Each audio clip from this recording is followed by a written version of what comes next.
Hekster, who's a clinical psychologist, and joins us now. Marc Hekster, thanks very much for talking to us on that subject. First of all, there are a lot of counselling services being put in place for the people of Aurora right now, not just those who were involved in the shooting. There clearly is quite a lot needed by way of support for people who've seen this happen on their doorstep. Absolutely. Greg, I would say that at this present time we're dealing with a traumatic event of extreme nature.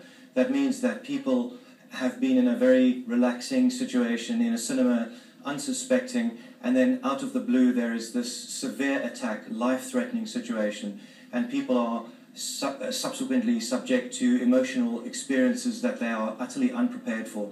So we can expect that over the next few weeks people will become increasingly psychologically morbid and might require psychological attention, and I think that post-traumatic stress, certainly acute stress disorder, would be order of the day, and psychological / psychiatric support will be very important to help these victims along.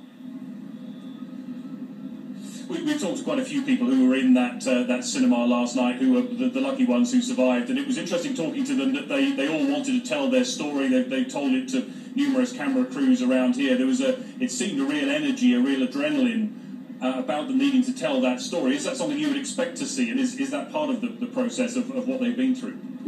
When people have been subject to this kind of attack, the form of adrenalized response in the human mind is extraordinary, and certain parts of the brain become activated that leave people in a very difficult and compromised circumstance.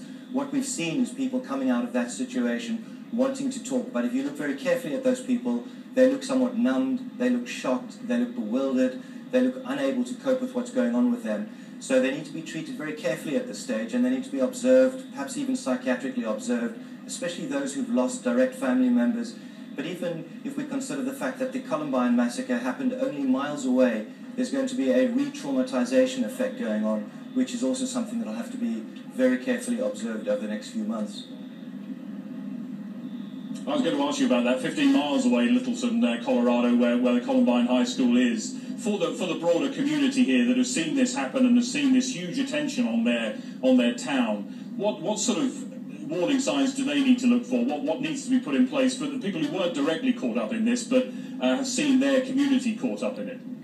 Well, a common psychological, psychiatric disturbance that occurs after such an extreme trauma would be traumatic stress disorder, which means that people are experiencing hyper-agitation.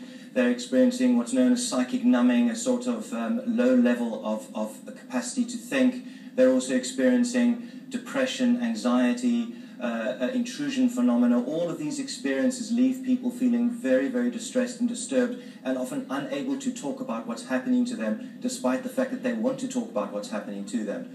So I suppose that psychological or counselling services will need to be set up so that people can approach someone neutral, have a conversation about what's going on, and most importantly, not necessarily feel that they need to talk about what's happened, because there is significant research that tells us that for people to re-experience what's happened to them can often be a secondary effect and not necessarily very, very helpful.